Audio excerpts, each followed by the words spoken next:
These are what I believe to be truths, and which leads us to conclude that everything we've been told about our health has been a lie. What's beyond our reality?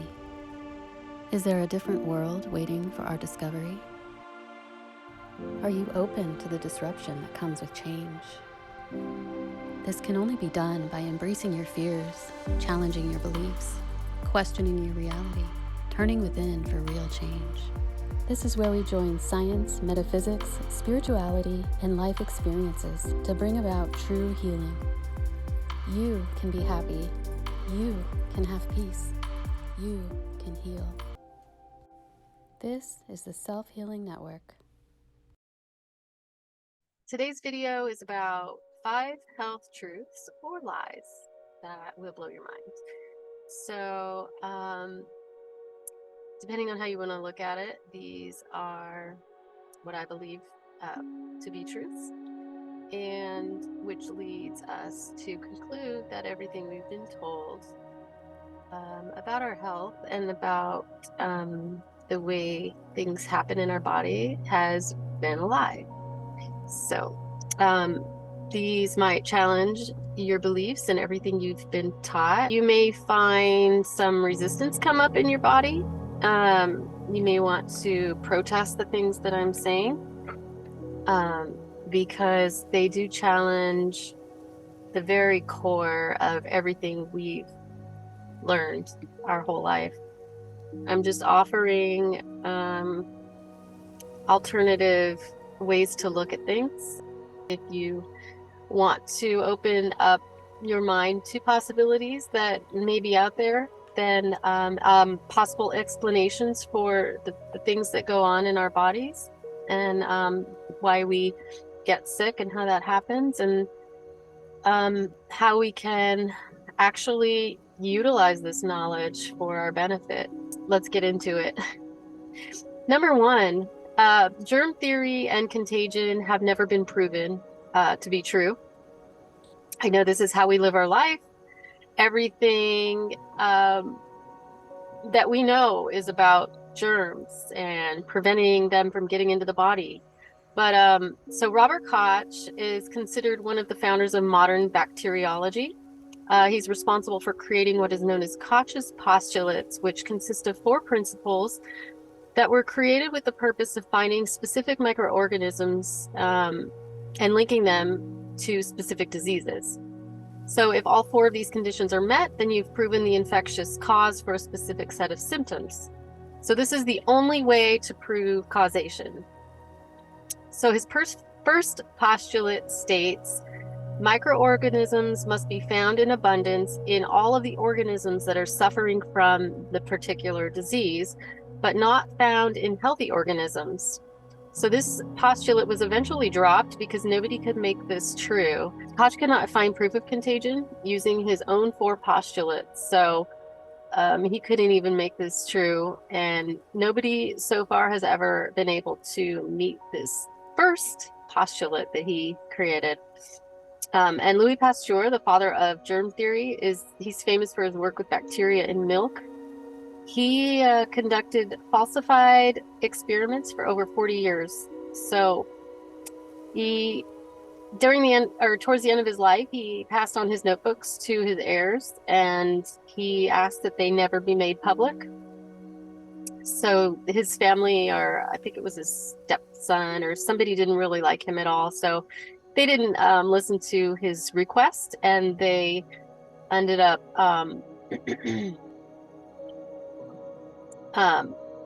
handing them over to university.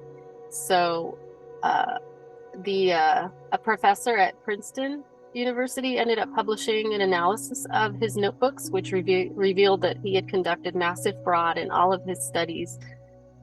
So no matter what he did, he could not prove contagion. He actually admitted on his deathbed that he was a fraud, and his deathbed confession was, "The germ is nothing, the terrain is everything." So since then, nobody's ever been able to demonstrate the transmissibility of disease with pure culture of bacteria or viruses. What have been observed and wrongly accused of being harmful to the body are actually important elements critical to healing and good health. So the conclusion, germs cannot make one sick or be spread from person to person. Contagion is not possible in the way that we know it, and nobody has been able to make it happen with germs. And I know this goes against everything that we have learned and the way the world operates, but perhaps that this is the time to start thinking outside of the box and opening our minds to new possibilities, since the old ones cannot be scientifically proven, no matter what they've made us to believe all of these years. Okay, so number 2, viruses have never been proven to exist. This is a big one. I mean, yikes. Viruses, we know, viruses, the biggest threat in the world, viruses. So viruses have never been isolated from diseases like polio, measles, SARS, Ebola, Zika, HIV, H1N1, hepatitis C, coronavirus, and any other disease that is said to be caused by a virus. So how do you prove that something exists if you've never seen it? You've never isolated it.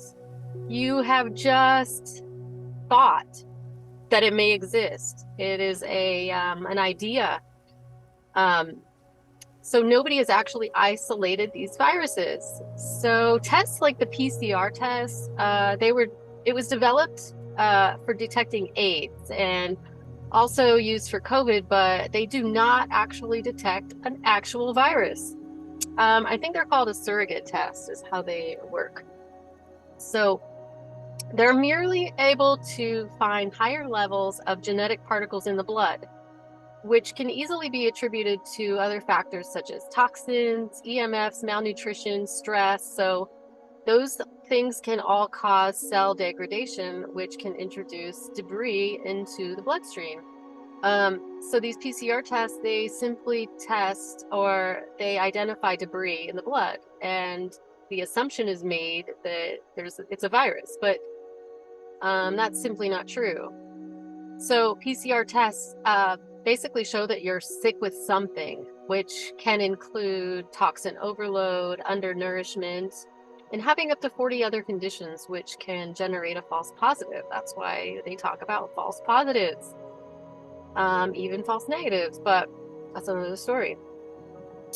Cash awards have even been offered to anyone who can isolate the AIDS virus the virus that supposedly causes AIDS, which no one has cashed in because no one has been able to isolate the virus. So what are these viruses? There are some better explanations.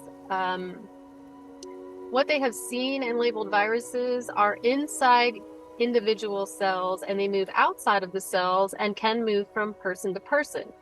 However, these cell debris are not alive and cannot make anybody sick. What has been observed in a variety of studies is that these particles may be a sort of protective mechanism called exosomes. Exosomes are contained within the cells of all creatures and are completely indistinguishable from what virologists have been calling viruses. So they look the same as what they've been describing as viruses and calling viruses, but in fact, they are most likely exosomes. So exosomes help organisms get rid of cells that are doing it harm, such as toxins. The greater the exposure to toxins, toxic substances, the more exosomes that there will be in the body. Studies have shown that these exosomes will circulate through the bloodstream, acting like a messenger, warning other cells that there's a danger and then that they should prepare. There is also experimental evidence to show that exosomes made by one organism can be picked up by other organisms and cause a protective reaction in the new organism. So this is a good thing because these exosomes can warn other people and get their body prepared for a supposed threat. So the bottom line is that the viruses are not harmful invaders. They're exosomes that are actually crucial to our health. All right, are you ready? Number 3, diseases do not exist.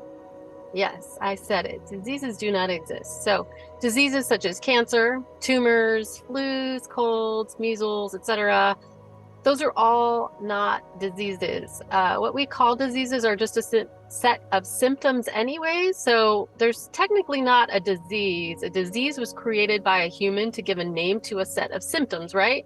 So not everybody experiences the same exact symptoms when they're sick with the same thing.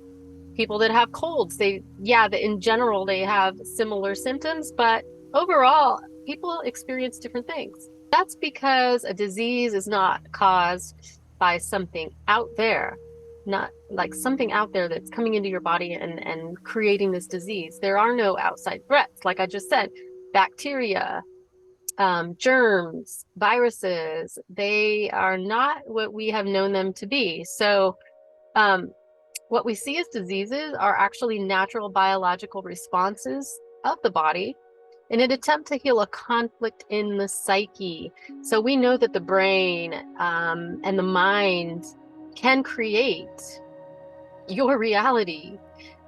I don't care who you ask, any doctor will admit that stress, which is your mind, can create chemical reactions in your body. So it can be very harmful to have these negative streams of thoughts, creating these negative chemical reactions in your body. Not even a negative chemical reaction, just a chemical reaction, period. Creating these reactions, and that's going to make an impact on your health. So,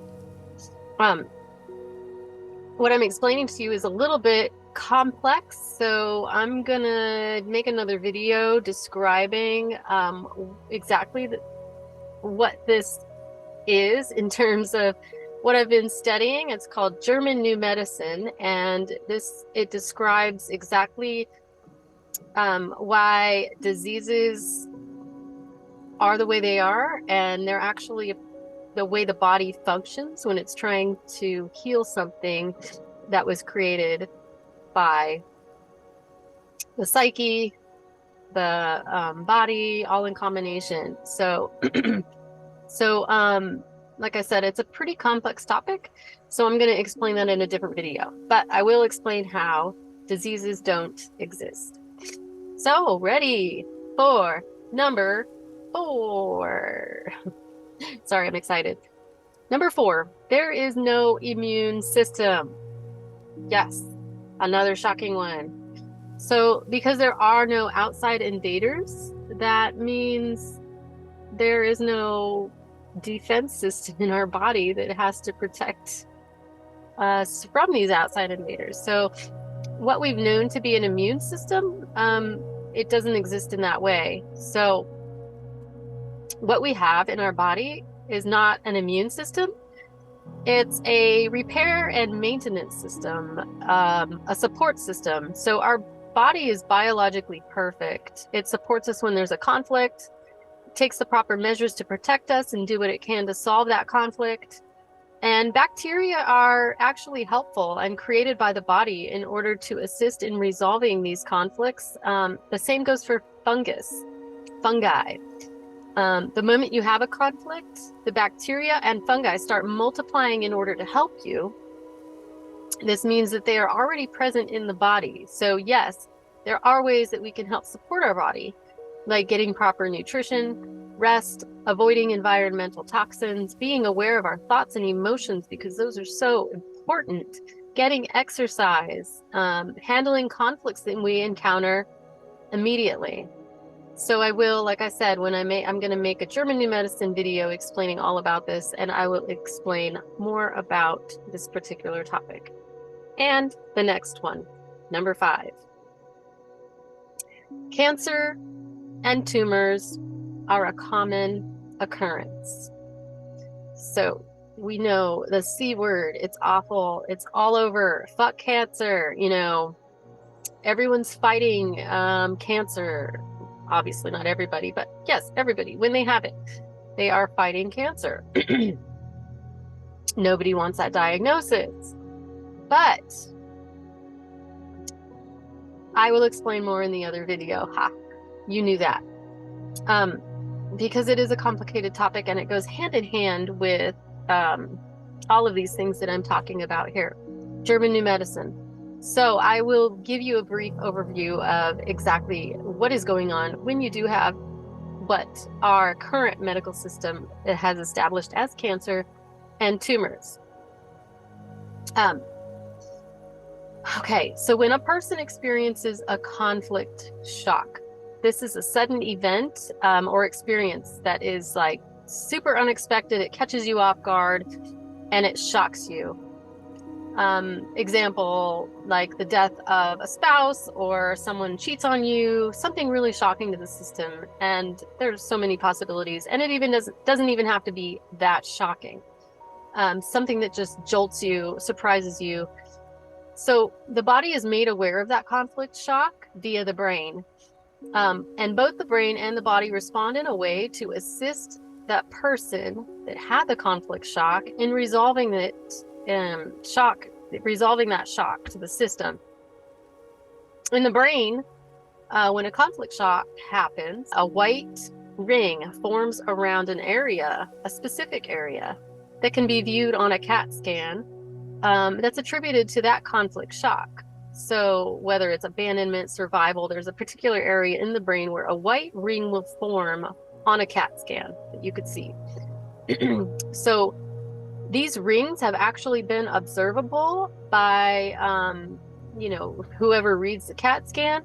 They've been observable for decades, but nobody knew what they were. So they've just been dismissed as like interference or who knows what, but no one has ever really cared to think about what these white rings are. So wherever these white rings are in the brain, it correlates to a specific part of the body. So both the brain and the body location will either start to lose cells or gain cells, depending on the type of conflict shock that you have and where it is located. So if cells start to grow during the active conflict, this will look like a tumor. So if you happen to get a, some type of MRI or whatever they use to determine that you have a tumor, if you happen to get one at that time, then they will say you have cancer. What is happening is they have caught you in a time where you're in that particular stage of this conflict, whether it's the conflict itself or the conflict resolution. You're going to have this tumor that looks like a tumor, but you're in the middle of healing for the most part. So if the conflict is resolved and then the person enters the healing phase, the body will produce bacteria and fungi that will proceed to eliminate the overgrowth of the cells of the tumor. So those things are no longer needed once you heal that conflict. So this bacteria and fungi are going to eat this tissue away that's not needed anymore. So nothing medically technically needs to be done because the brain and the body have it all taken care of. It's a normal biological process. In other types of conflict shocks, it will be kind of the opposite. So the cells will decrease during a conflict, during the active phase, and then it will rebuild. Those cells will grow during the healing phase, which would also look like cancer or a tumor if you caught it at the right time, because you're going to have this expansion of cells that are repairing the area that was, worn away during the conflict. So again, this is all a normal biological process. In order to assist a person dealing with their traumas and healing them, so the longer a conflict is active, the larger the tumors can be, and this can actually cause serious problems, and medical intervention may be needed. So this is why handling conflict shocks when they come up and trying to minimize their impact is super important, because obviously the body is, creating these masses that we call tumors, but they're also getting rid of them. However, if something gets too big, it can interfere with the normal functioning of your body. So taking care of our mental health is a priority, because these things happen. So all of us get tumors in our brain, in our body, when we have severe conflict shocks. This is a normal biological process, but our body takes care of it on its own because it knows what to do. This is actually a protective mechanism, a healing process for all of us. So to wrap this all up, there are so many factors that go into being healthy, and contradictory to what they've been telling us all these decades, I believe that most of those are within our control, and they're actually our responsibility. Um, if we want to live a healthy life. I know I want to live a healthy life. I want to live a long time, but I don't want to live a long time if I'm going to be sick and have to be in the care of other people. We move forward with our eyes and our minds open, then I believe huge changes can be made. Perhaps it's time to break free from the old paradigm and create a whole new world. One that's full of knowledge, understanding, and devoid of fear. I mean, isn't that all we want? Fear is the worst thing that you can introduce and continue to entertain in your body. It will slowly degrade your body.